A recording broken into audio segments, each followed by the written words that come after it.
আসসালামু আলাইকুম। KMC 24 টিভির পক্ষ থেকে সকলকে জানাই শুভেচ্ছা ও অভিনন্দন। দুর্নীতির মামলায় সাজার বিরুদ্ধে ডাক্তার জুবাইদার আপিল।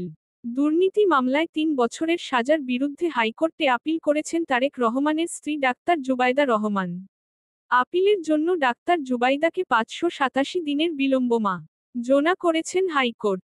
মঙ্গলবার ১৩ মে বিচারপতি খসরুজ্জামানের একক বেঞ্চে এই আবেদন করা হয়েছে বলে জানিয়েছেন ডাক্তার জুবাইদা রহমানের আইনজীবী ব্যারিস্টার কায়সার কামাল।